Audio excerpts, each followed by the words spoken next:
alléluia, mais bénissant. Amen. J'aimerais vous parler sur le psaume 23. Le psaume 23, vous connaissez le psaume 23. Amen. C'est le psaume du berger. Alléluia, gloire au Seigneur. On va se lever ensemble sur la Bible et on va lire, amen, ce psaume. On va relire, évidemment, ce psaume qui est une bénédiction pour des millions de personnes, qu'il l'a été et qu'il sera encore tant que le Seigneur agira ici-bas sur cette terre. Dans le psaume 23, nous lisons donc ces 6 versets inspirés par le Saint-Esprit et nous remercierons David, évidemment, de l'avoir écrit quand on arrivera au ciel pour ce psaume 23. L'Éternel est mon berger, je ne manquerai de rien. Il me fait reposer dans de verts pâturages, il me dirige près des eaux paisibles, il restaure mon âme. Il me conduit dans les sentiers de la justice à cause de son nom. Quand je marche dans la vallée de l'ombre de la mort, je ne crains aucun mal, car tu es avec moi. Ta houlette et ton bâton me rassurent. Tu dresses devant moi une table en face de mes adversaires. Tu oins d'huile ma tête et ma coupe déborde. Oui, le bonheur et la grâce m'accompagneront tous les jours de ma vie, et j'habiterai dans la maison de l'Éternel jusqu'à la fin de mes jours. Amen. Seigneur, combien nous sommes bénis, combien ce cantique ne s'use jamais, combien ce psaume, Seigneur, est toujours là, vivant en nos cœurs et nous apportant des bénédictions. C'est une grappe dont les raisins sont toujours remplis de sucre, et nous te bénissons, Seigneur, pour ton amour, pour ta grâce, nous avoir laissé ce psaume merveilleux au travers des Saintes Écritures. Dans le nom de Jésus, aide-nous à le méditer, à comprendre et à réaliser tout ce qui est inscrit là à l'intérieur des lignes bénies. Au nom de Jésus, Amen. Et tout le peuple dit Amen. Gloire à Dieu. On peut s'asseoir, frères et sœurs. Alléluia. Le berger des brebis. L'Éternel est mon berger. Amen. Gloire au Seigneur. L'Éternel est mon berger. Le docteur Barton, parlant du psaume 23, et je le cite, dit, c'est le plus doux de tous les psaumes. Celui qu'on apprend le premier, celui qu'on se plaît à répéter le plus souvent, et celui dont on se rappelle le plus longtemps. Amen. Il a raison. Amen. Le plus doux de tous les psaumes. Alors, il y a celui qu'on apprend en premier, par cœur évidemment, celui qu'on se plaît à répéter le plus souvent et celui dont on se rappelle le plus longtemps. Les paroles sont tellement simples. Les paroles du psaume 23 sont tellement simples. Voyez, simples. Alors, elles ont un don, je dirais, pour toucher le cœur. Pour toucher nos cœurs, pour nous inspirer, pour nous réconforter, non pas comme un chant dont l'écho nous parvient 3000 ans plus tard, pas du tout, mais comme une voix amie qui est toujours présente maintenant et une voix qui nous est familière. L'Éternel est mon berger. L'Éternel est mon berger. Il y a des blessés sur des champs de bataille au travers des siècles qui en ont murmuré quelques mots. Des malades ont été encouragés par les quelques paroles de ce psaume-là. Il y a des adultes qui le méditent dans leur joie et dans leur peine. Il y a des petits-enfants qui le récitent sur les genoux de leur mère. Il y a l'étudiant ou l'étudiante qui se penche sur les lignes du psaume 23 et qui, avec toute sa connaissance, essaie d'en tirer la substantifique moelle. Et l'Église, de tous les temps, le chante en chœur de milliers de voix qui montent vers le ciel. Les paroles de ce psaume, le psaume 23, Alléluia, gloire au Seigneur. Les paroles de ce psaume, c'est une musique douce dans le cœur des malades, dans le cœur de ceux qui sont éprouvés dans ceux qui ont des difficultés graves. Les paroles du psaume 23, eh bien, encouragent le chrétien lorsqu'il entre dans la vallée de l'ombre de la mort. Dans ce court psaume, nous avons 6 choses. Première chose, nous avons la personne, l'Éternel. L'Éternel est mon berger. Premièrement, la personne. Deuxièmement, la provision. La provision, je ne manquerai de rien. Je ne manquerai de rien. Ensuite, on a le pèlerinage, c'est-à-dire il me conduit dans les sentiers de la justice. Nous avons le péril. Voyez, quand je marche dans la vallée de l'ombre de la mort, je ne crains aucun mal. Je pourrais craindre et avoir peur, mais je ne crains aucun mal, parce que le berger est là. Il m'entoure par devant et par derrière. Il y a la préparation. Tu dresses devant moi une table. Il prépare. Et nous avons la perspective éternelle, la lunette. Oui, le bonheur et la grâce m'accompagneront tous les jours de ma vie et j'habiterai là-haut, dans la gloire, dans l'éternité, dans les palais célestes, dans la maison de l'Éternel, pour l'éternité. Donc nous avons 6 choses qui commencent par un P. La personne, la provision, le pèlerinage, le péril, la préparation, la perspective. Un jour, il y avait un acteur qui, devant une foule, a dit « Je vais vous réciter le psaume 23 ». Et cet homme a récité sans aucune faute le psaume 23. Et à la fin, les gens ont applaudi en foule devant la mémoire de cet acteur. Et il y avait quelqu'un dans cette foule-là, dans l'auditoire, qui était un ancien, un vieux prédicateur, qui s'est levé et a dit, moi aussi, je vais le citer par cœur. Et quand cet homme a eu fini de citer le psaume 23, aucun applaudissement, mais simplement des pleurs. Tout le monde pleurait. Quelle était la différence? C'est que quelqu'un avait cité simplement le psaume et le deuxième connaissait personnellement le berger. Et il y a toute une différence, évidemment. On peut citer la Bible, on peut réciter des versets, en veux-tu, en voilà, mais on peut aussi les dire avec amour, avec perspective, en connaissant l'auteur de ces versets-là. Les notes du psaume 23 sont des notes de cristal. Dans beaucoup d'épreuves, dans beaucoup de nuits, de difficultés, béni soit le jour, je dirais, où ce psaume est né. La terre serait plus pauvre si le psaume 23 n'existait pas. Imaginez que nous passions du psaume 22 au psaume 24. Eh bien, il nous manquerait quelque chose. Béni soit le jour où ce psaume est né, au travers du crayon de David, mais spécialement du Saint-Esprit qui a inspiré David. Nous allons sonder, je dirais, les merveilleuses profondeurs du psaume 23 et nous allons jouir de son incomparable beauté. Et je dirais, dans les jours à venir, c'est bon de se rappeler ou de réapprendre, si on n'a pas appris, le psaume 23 par cœur. C'est un must, je dirais, un devoir pour chaque chrétien de connaître au moins le psaume 23, le psaume du berger. Pourquoi? Parce que nous avons là le berger des brebis. Et on nous le démontre, on nous dit ce qu'il fait, on nous dit son amour, sa grâce.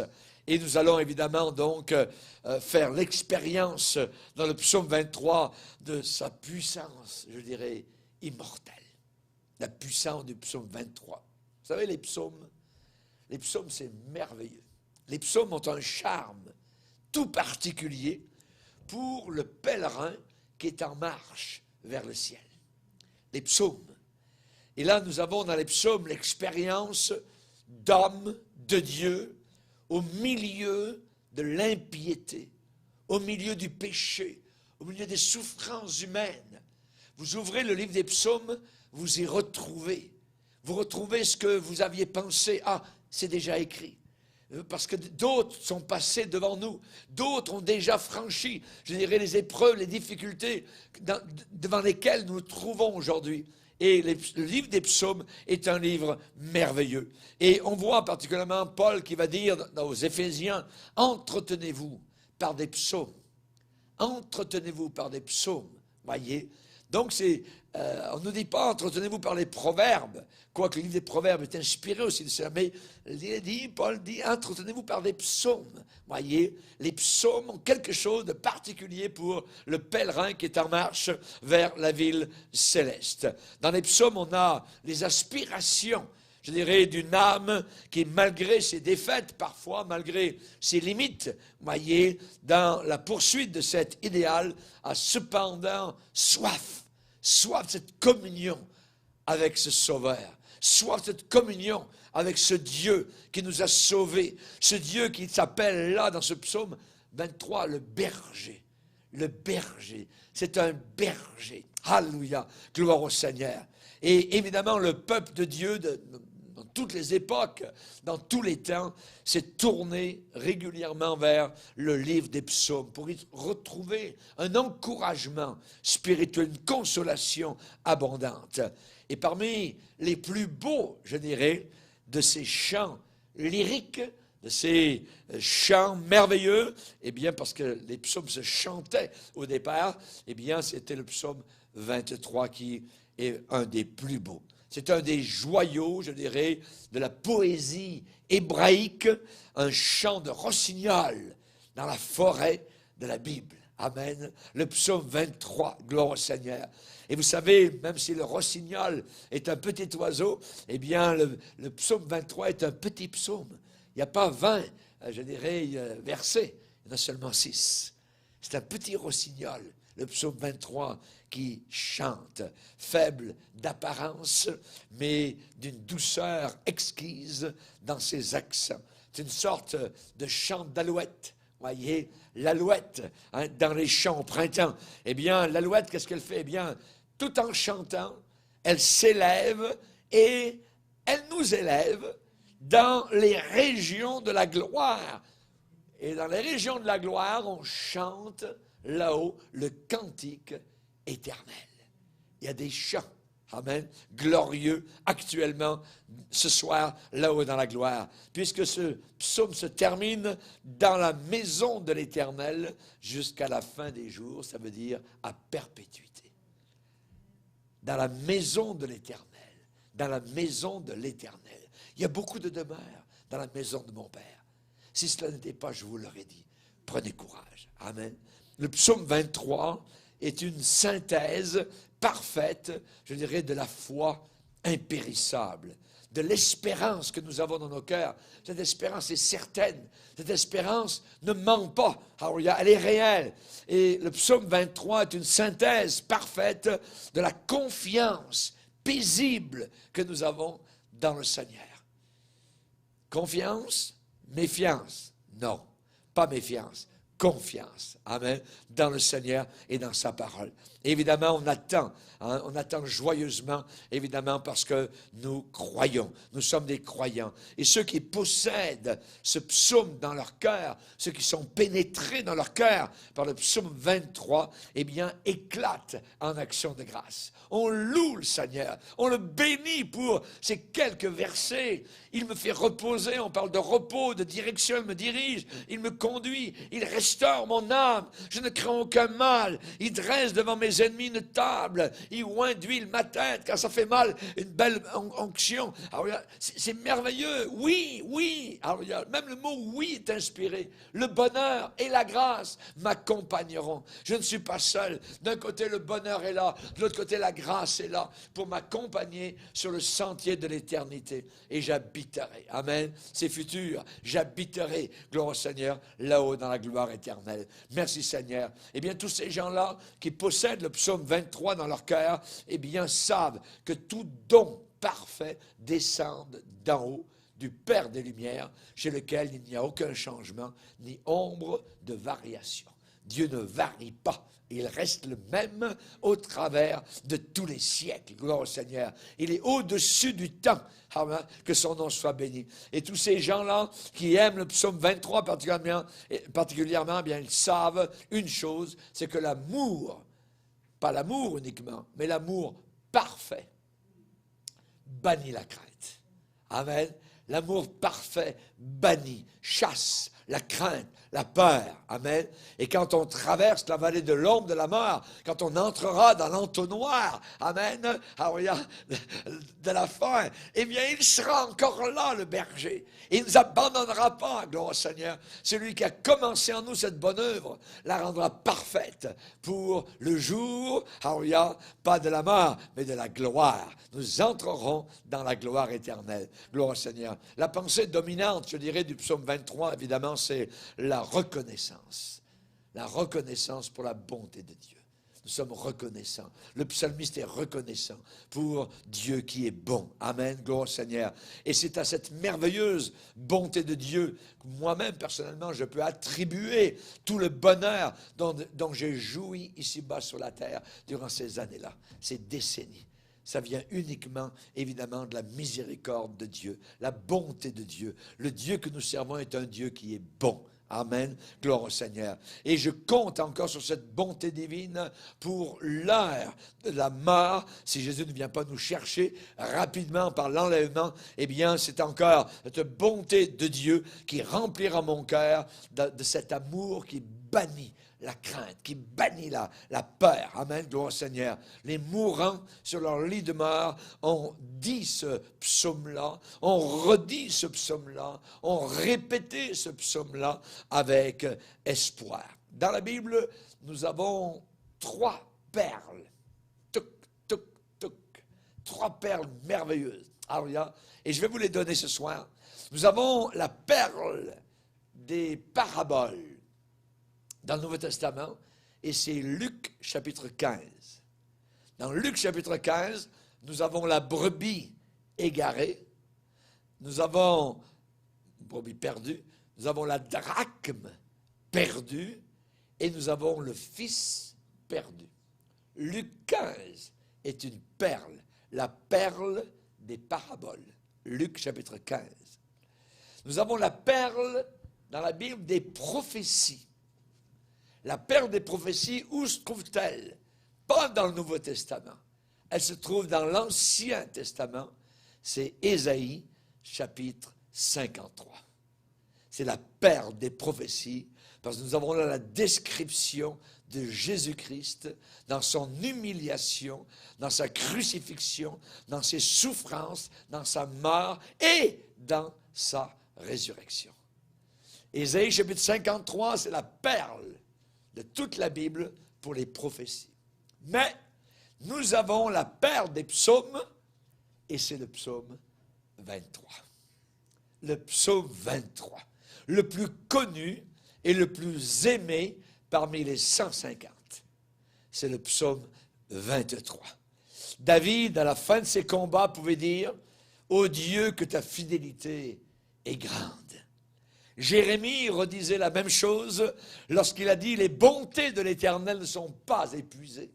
Elles se renouvellent chaque matin. » Elles se renouvellent chaque matin. Ce matin même, les bontés de l'Éternel ont été renouvelées pour toi, mon frère, ma sœur.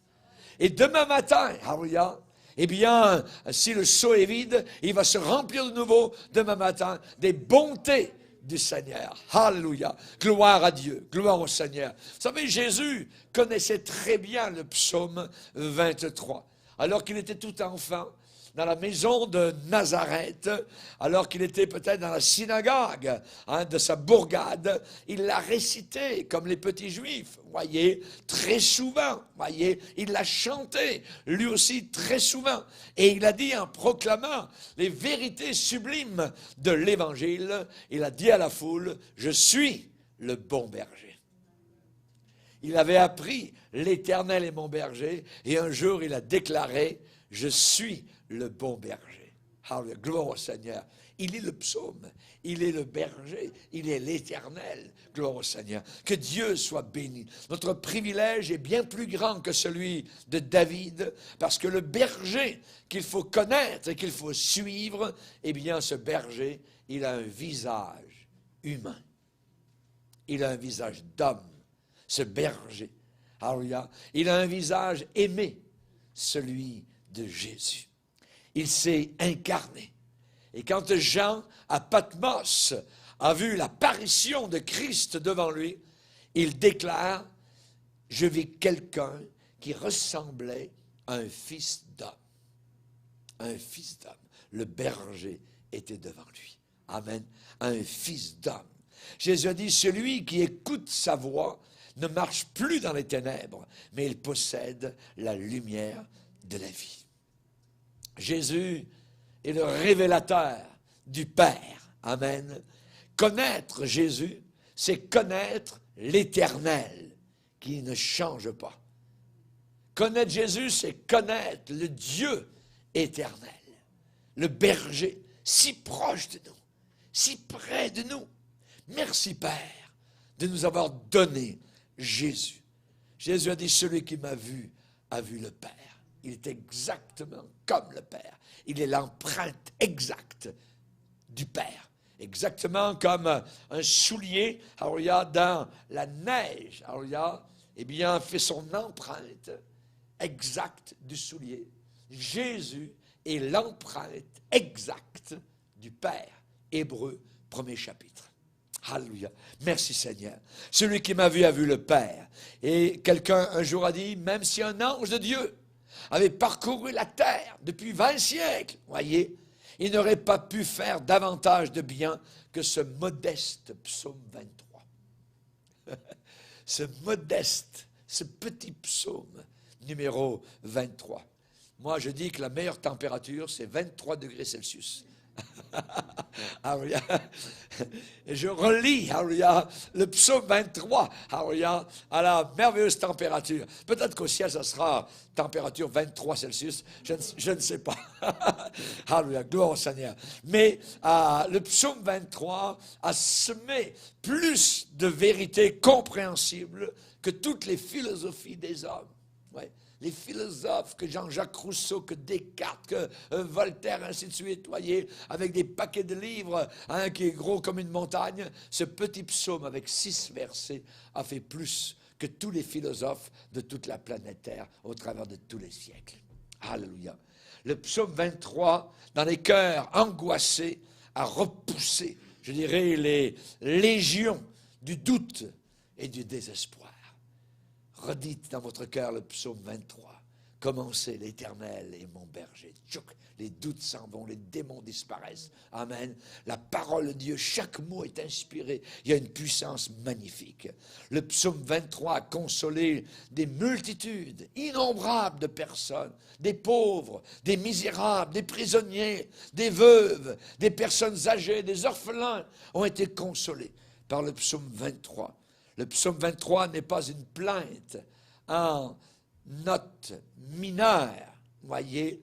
Ce n'est pas l'expression d'une bonne idée ou d'une supposition, voyez. Non, c'est une espérance vivante. C'est une mélodie qui est écrite en note majeure et non pas en mineure. Et sa dominante est entièrement positive. C'est un cantique de foi. C'est un cantique de calme. C'est un cantique de certitude. Oui, oui. Il y a le mot oui. Yes, ya. Amen. Alléluia. Hein? Oui, oui, le bonheur et la grâce m'accompagneront tous les jours. Maintenant, j'aimerais vous parler du contexte du psaume 23. Parce que le psaume 23 est placé d'une certaine manière dans la Bible. Il est placé après le psaume 22 et avant le psaume 24. Le contexte du psaume 23 se trouve au travers d'une trilogie de psaumes. Et nous allons le replacer dans son cadre propre, parce que vous savez très bien que tout joyau enchâssé, bien enchâssé, eh bien brille d'un éclat plus vif. Généralement, on place des joyaux éclatants sur des écrins noirs pour que la beauté du bijou puisse ressortir encore plus. Et ce psaume 23, donc, a comme, je dirais, fond le psaume 22. Un psaume d'obscurité. Un psaume de couleur obscure et noire. Le psaume 22, c'est le psaume de la croix. C'est le psaume de la souffrance. Ce psaume commence en disant « Mon Dieu, pourquoi m'as-tu abandonné ?» Le psaume 22, c'est le psaume du calvaire. C'est le psaume qui prophétise Jésus-Christ qui va souffrir sur la croix. Et Jésus a cité ce psaume, je dirais, du haut de la croix, en présence, je dirais, des réalités de la mort et du jugement qui tombaient sur lui. Jésus a pris volontairement sur lui le jugement, la punition. Il a été puni à notre place.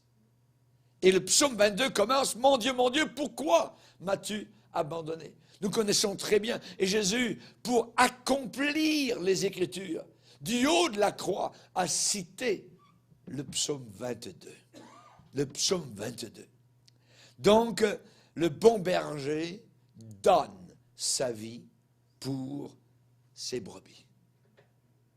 Il donne sa vie pour ses brebis. Dans le psaume 22, c'est le bon berger qui est dans la mort. C'est le bon berger qui meurt pour les brebis. Et dans ce psaume 22, il y a des détails qui sont mis à nu sous nos regards. Par exemple, on apprend que la mort du Fils de Dieu va se faire par crucifixion. David va dire, ils ont percé mes mains et mes pieds. David n'a jamais eu ses mains et ses pieds percés. Donc il parle de quelqu'un d'autre. C'est un psaume qu'on appelle messianique, qui parle du Messie qui allait venir plus tard, voyez, 1000 ans environ plus tard. Il va dire dans le psaume 22, ils se sont partagés mes vêtements. Il va dire, ils tirent au sort ma tunique. Au psaume 22, ils ont percé mes mains et mes pieds. Donc, ce sont des choses que David n'a jamais expérimentées dans le psaume 22. Voyez? Et dans beaucoup de psaumes prophétiques, il y a généralement un accomplissement proche et un accomplissement lointain. Généralement, il y a deux accomplissements. Par exemple, dans le psaume 41, il est dit, celui-là, même avec qui j'étais en paix, a levé le talon contre moi. A levé le talon contre moi. Et on voit que David a expérimenté cela dans sa propre vie, où il y a eu des traîtres, son propre fils, voyez, Absalom, qui a pris le pouvoir, qui a chassé son père, voyez. Donc, on sait qu'il faut que l'Écriture s'accomplisse. Et Jésus, dans sa vie, dans sa mort, dans ses souffrances, a accompli les Écritures de l'Ancien Testament qui parlaient de lui à son sujet, voyez. Et on sait particulièrement donc on voit que David, en écrivant le psaume 22, va passer au travers des siècles, voyez, pour arriver jusqu'à la croix. La croix, voyez, n'oublions jamais La croix du calvaire, évidemment. Donc, on sait particulièrement donc que ça parlait de Jésus. Psaume 22, le psaume du bon berger qui meurt pour ses brebis. Ensuite arrive le numéro 23. Le psaume 23, maintenant c'est le berger qui est ressuscité. Il est donc glorieux, il est de l'autre côté de la croix, après avoir brisé les chaînes du tombeau, après avoir triomphé glorieusement de la mort. Hein, la Bible dit dans Hébreux 13, le Dieu de paix a ramené le grand pasteur. Le Dieu de paix a ramené le grand pasteur. Qui est le grand pasteur? Qui est le grand berger? Jésus-Christ.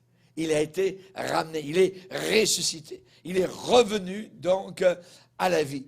Et maintenant, dans le psaume 23, eh bien, ce berger conduit son troupeau. Il conduit son troupeau où cela? Dans de verts pâturages. Dans de verts pâturages, près des eaux paisibles. On parle de soins tendres. Il nous soigne. Alléluia. Et ce psaume, donc, est situé entre les souffrances de Christ et la gloire dont elle serait suivie. Ce psaume nous parle donc des expériences du chrétien depuis le moment où nous sommes bénéficiaires de ce sacrifice suprême jusqu'au jour où nous aurons part à la gloire suprême, totale et complète, là-haut avec le Seigneur. Donc, c'est le psaume 23.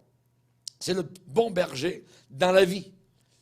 C'est le berger non plus dans la mort, comme psaume 22, c'est le berger dans la vie. Il vit avec ses brebis. Il est toujours avec nous. Quand je marche dans la vallée de l'ombre de la mort, il est là. Il me conduit, il me dirige, il dresse devant moi, il me nourrit, je ne manque de rien. Il est le bon berger. Il vit maintenant. Gloire au Seigneur. Et il vit pour qui? Il vit pour ses brebis. Il aime ses brebis. Il aime ses brebis. Et c'est son ministère actuel. Chaque verbe du psaume 23, voyez, sont au temps présent. Il y en a un seul qui est au temps futur, c'est « j'habiterai ». Et c'est à venir. Mais tous les autres verbes sont au présent. Voyez, il est mon berger. Voyez, il me fait reposer, il me dirige, il restaure mon âme, il me conduit. Quand je marche, je ne crains aucun mal. Tu dresses devant moi une table. C'est ce qu'il fait maintenant. Le Seigneur prend soin, il loin d'huile. Ma tête malade, ma tête avec des bibites d'un côté et de l'autre. Voyez, il met de l'huile dans les oreilles, ainsi de suite. Il prend soin, il veille sur sa brebis. Alléluia, gloire à Dieu. Pour que nous ne soyons pas mangés par les mouches, dévorés par les démons. Alléluia. Donc, il nous entoure de sa protection. Gloire au Seigneur. Dans le psaume 22, eh bien, le berger a fait quelque chose pour moi, une fois pour toutes, qu'il ne refera plus jamais. Il est mort pour moi. Il est mort sur la croix pour moi. Voyez, il n'aura plus jamais besoin de le refaire. C'est une seule fois. Que Dieu soit béni. Une fois pour toutes.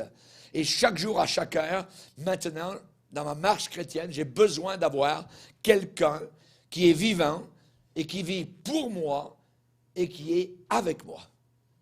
J'ai besoin de cela. Amen. Et c'est exactement ce que le berger est, gloire au Seigneur. Et c'est exactement ce qu'il fait pour chacun d'entre nous. Donc, n'abandonne pas le psaume 22. On n'abandonne pas le psaume 22. Mais entre dans le psaume 23 dans ta marche quotidienne. Psaume 22, le psaume de la mort. Psaume 23, le psaume de la vie. Et le psaume 24 qui suit le psaume 23, c'est le psaume de la glorification. C'est le psaume de l'ascension. Nos regards, donc, se tournent vers les temps à venir où il tiendra entre ses puissantes mains le sceptre de la justice universelle comme étant le roi de tous les rois et le Seigneur de tous les seigneurs. Amen. Regardez, verset 1er, « À l'Éternel la terre et ce qu'elle renferme, le monde et ceux qui l'habitent, car il l'a fondé sur les mers et a fermé sur les fleuves. » Ensuite, verset 7, « Portes, élevez vos linteaux, élevez-vous, portes éternelles. » On parle ici des portes du ciel. « Que le roi, on parle de royauté, de glorification, que le roi de gloire fasse son entrée. » Qui est ce roi de gloire? Réponse, l'Éternel, fort et puissant. L'Éternel puissant dans les combats. Il a combattu sur la terre et il va être glorifié pour l'éternité dans le ciel. Il va s'asseoir sur son trône de gloire avec le sceptre de royauté entre ses mains. À l'Éternel la terre et ce qu'elle renferme. Vous vous rappelez quand Jean dans l'Apocalypse, chapitre 5, a vu ce rouleau fermé, voyez, et avec des sceaux, 7 sceaux, et un ange puissant a défié Jean et a dit, qui peut ouvrir le livre? Et personne, ni sur la terre, ni sous la terre, personne ne pouvait ouvrir. Et Jean s'est mis à pleurer. Des vraies larmes qui représentent les larmes de tous les humains qui ont dit, est-ce que ça va durer longtemps, Seigneur? Est-ce que la terre va appartenir toujours au diable? Est-ce que ça va continuer comme cela pendant encore des siècles et des siècles? Jean a pleuré toutes nos larmes, voyez.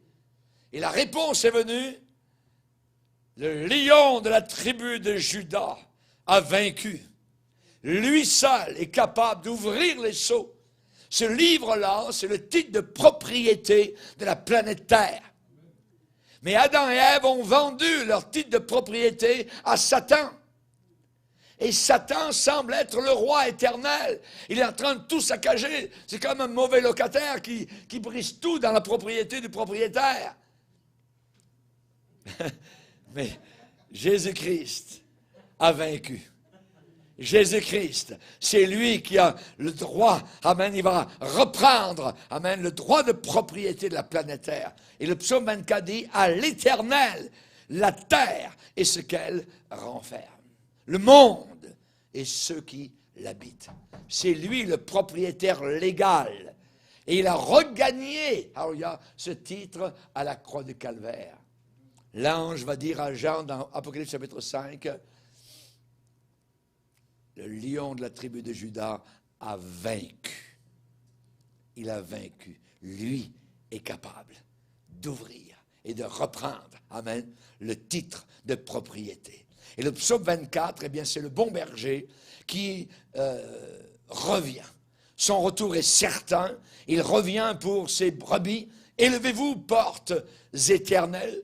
Il va quitter le ciel, venir à la hauteur de la planète Terre, nous attirer comme un aimant puissant, et ensuite retourner avec son Église et ses enfants pour remonter au ciel.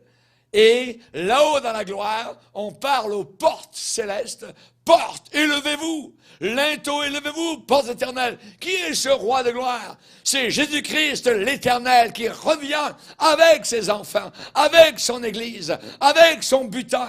Et il rentre maintenant dans la gloire éternelle pour présenter son épouse à son Père céleste devant les anges, les archanges, qui se prosterneront, qui regarderont ébahis, évidemment, ce défilé, qui sans fin d'hommes et de femmes qui, au travers des siècles, ont été sauvés par le sang de l'agneau, par le sang de Jésus-Christ qui a racheté nos âmes. Alléluia, gloire au Seigneur. Il sera couronné de gloire et d'honneur. Alléluia, Jésus n'est pas retourné au ciel comme roi actuellement.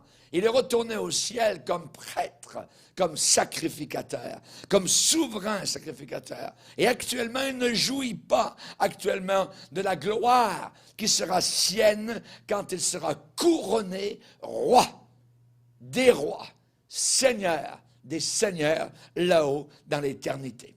Jésus-Christ a 3 aspects. Il est prophète, il est prêtre et il est roi. Comme prophète, il est venu de Dieu vers les gens.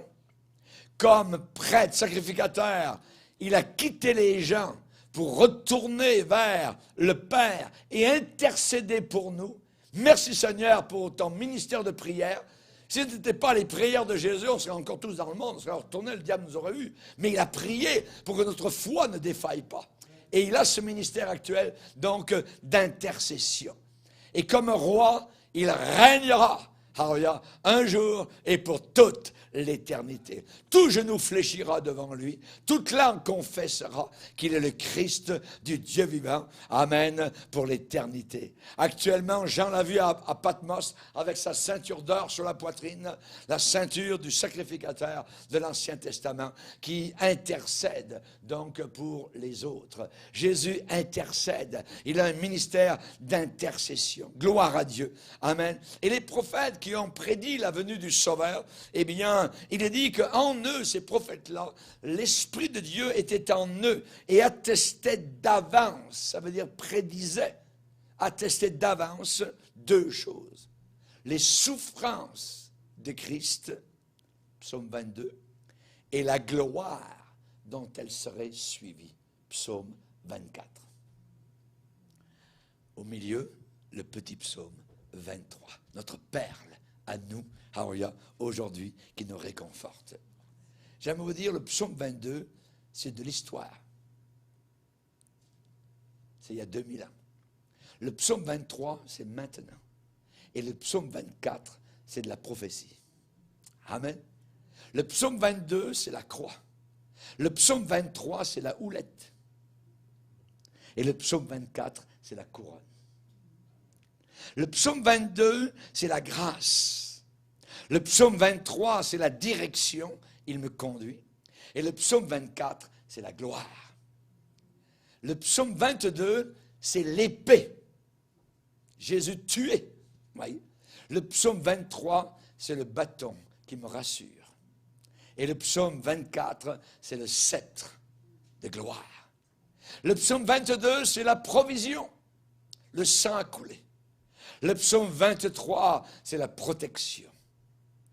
Il me protège, il me garde, il me rassure. Et le psaume 24, c'est la perspective. Alléluia. Le psaume 22, c'est le substitut. Jésus prend ma place, notre place. Le psaume 23, c'est le berger. Le psaume 24, c'est le souverain. Alléluia. Le psaume 22, c'est hier. Le psaume 23, c'est aujourd'hui. Le psaume 24, c'est éternellement. Jésus-Christ est le même hier, aujourd'hui, éternellement. Alléluia. Gloire au Seigneur. Le psaume 23, son humble place, voyez, au milieu de nos larmes, au milieu de toutes les misères humaines, mais ce petit psaume 23 n'a pas terminé, achevé son ministère. Ce psaume 23 lancera toujours son message d'amour jusqu'à ce que le dernier voyageur ait atteint la maison céleste. À ce moment-là, seulement, le petit psaume retournera dans le sein du Père qui l'a donné. Toute écriture est inspirée de Dieu. Amen. Donc, il est bon de partir à la découverte des trésors de ce psaume 23, phrase après phrase. Et c'est ce que j'ai l'intention de faire dans les semaines et les mois à venir. Nous allons approfondir ce psaume 23.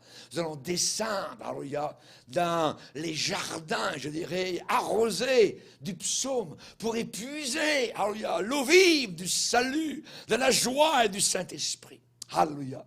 Que le Saint-Esprit puisse accumuler en toi des provisions de souvenirs et de confiance. Un jour, plus tard, tu vas réouvrir le coffret de ta mémoire et tu retrouveras avec bonheur des vieilles vérités qui agissent toujours, qui sont toujours là. Et tu seras apaisé et tu seras réjoui. Tout ce qui a été écrit d'avance l'a été pour notre instruction, afin que par la patience et la consolation que donnent les Écritures, nous possédions l'espérance. En terminant, je vous dis simplement que Jésus-Christ est le centre de toute la Bible. Il est le centre de toute la planète Terre. Que dis-je? De tout l'univers. Il est la lumière du monde. Jésus-Christ est présenté dans le Nouveau Testament comme berger sous un triple aspect. Il est présenté comme étant bon, comme étant grand, comme étant souverain. Dans Jean chapitre 10, lisez avec moi, Jean 10, verset 11.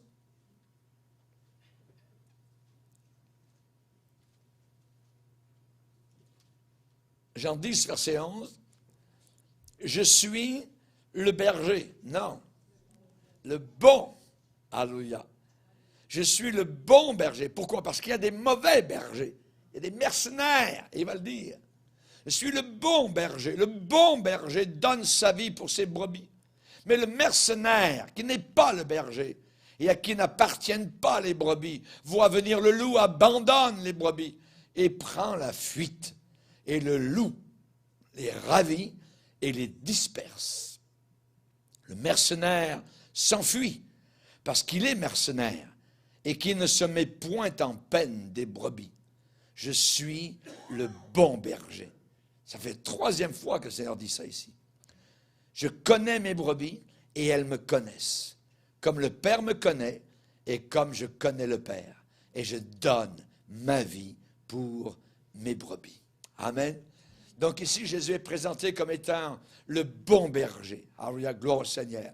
Et quand il considérait à l'avance, évidemment, son œuvre d'expiation à la croix du Calvaire, et ceux en faveur desquels cette expiation allait se réaliser, s'accomplir, eh bien, le bon berger correspond au psaume 22.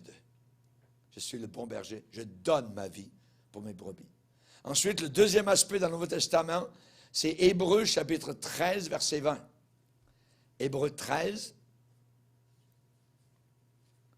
et le verset 20, l'auteur de l'Épître aux Hébreux termine son épître en disant que le Dieu de paix, il a fait quelque chose, ce Dieu de paix. Il a ramené d'entre les morts le grand pasteur, le grand berger, le grand pasteur des brebis, par le sang d'une alliance éternelle. Et si on ne sait pas qui est ce grand pasteur, eh bien son nom est là, notre Seigneur Jésus. Notre Seigneur Jésus. Donc ici, il est appelé non plus le bon berger, mais ici, il est le grand berger, le grand pasteur. Donc, il a été ramené d'entre les morts par la puissance de Dieu. Et ici, ça correspond au psaume numéro 23. Amen, le psaume 23, gloire au Seigneur.